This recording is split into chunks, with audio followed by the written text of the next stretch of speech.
കാര്യമില്ല. നമ്മൾ ഓൾറെഡി ആളാരാണെന്ന് നമ്മളിവിടെ ഗ്യാങ് ഹൗസിൽ എല്ലാവരും കൂടെ ഡിസ്കസ് ചെയ്ത് തിരഞ്ഞെടുത്തിട്ടുള്ള കാര്യം. നീ അതൊരാളെ തിരഞ്ഞെടുത്തിട്ടുണ്ട്, എല്ലാവരുമായിട്ട് ഡിസ്കസ് ചെയ്തിട്ട് നീ അതൊരാളെ തിരഞ്ഞെടുത്തിട്ടുണ്ട്. സംസാരമൊന്നുമില്ല, പരിപാടികൾ മാത്രം. അതൊന്നും നമ്മൾ നോക്കണം. ഇതൊക്കെ പണ്ട് മുതലേ നമുക്ക് കിട്ടുന്ന കാര്യമാണ്. ആണോ? ആ, ഇനി മുതൽ പറ, എന്നെ പറ്റി പറ. Let's introduce the new MRC streamer from MRZ gang house, നമ്മളെ പാമ്പ് ജാസി.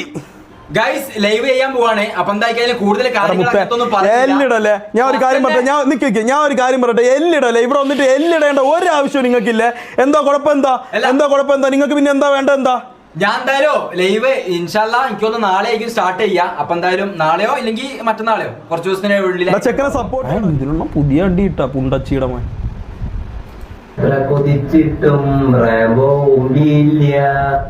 ഇവനിത് ഈ എടുത്തിട്ടത് അവസാനായിട്ടാ ഇവൻ വീണ്ടും വീഡിയോ ഇറങ്ങിയ ഈ കുണ്ണ.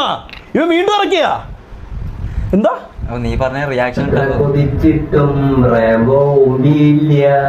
അപ്പോൾ അങ്ങനെ റാംബോ ഊമ്പോ പുണ്ടച്ചിമോ എന്നെ മറ്റൊരു വീഡിയോ റിയാക്ട് ചെയ്തിട്ടുണ്ട്. ഞാൻ ലെങ്ത് കൂട്ടുന്നില്ല, വേഗം കംപ്ലീറ്റ്. ഞാൻ അതിനുശേഷം എന്നടാ ഈ കുണ്ണെ റിയാക്ട് ചെയ്തത്? ഇവൻ റാംബോ ഊമ്പിയില്ല, എത്ര വിളിച്ചിട്ടും റാംബോ എനിക്ക് തന്നില്ല. പട പുണ്ടച്ചി പോലെ എനിക്ക് ചൊറിഞ്ഞു വരുന്നത്. അപ്പൊ നമുക്ക് മറ്റേ വീഡിയോയിലേക്ക് പോകാം. ഒരു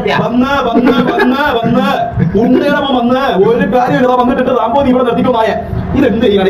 ഇവ എന്നെ മാത്രമല്ല ടാർഗറ്റ് ചെയ്ത് പറഞ്ഞു. എന്നെ മാത്രം പറഞ്ഞെങ്കിൽ കുഴപ്പമില്ല, എന്റെ അടുത്ത് മാത്രം ഇതാവുന്നത്. ഇത്രയും നേരം ഇതില്ല, ഞാൻ ലൈവ് തുടങ്ങുന്ന സമയം ഇതില്ലായിരുന്നു. 9:28 ഇട്ടേക്കുന്നത് റാംബോ. ഇത് നോക്ക്, ഇവൻ നിന്നെ പിന്നെയും ഊക്കി. ഇവനാണ് ഇരുന്നത്, വേറെ ആരും ഇല്ലായിരുന്നത്. ഈ വിധുമുണ്ടെന്ന് പറഞ്ഞ ഈ പുണ്ടയുടെ മനാണ് ഇരുന്നത്.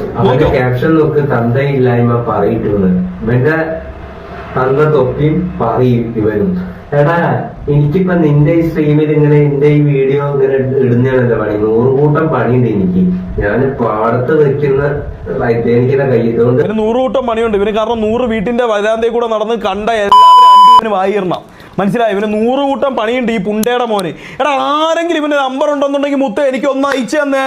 ഇന്ന് ഞാൻ വിളിക്കും. എത്ര ദിവസം വിളിച്ചില്ലെന്നുണ്ടെങ്കിൽ മുത്തേ ഇന്ന് റാംബോ വിളിക്കും. മനസ്സിലായ?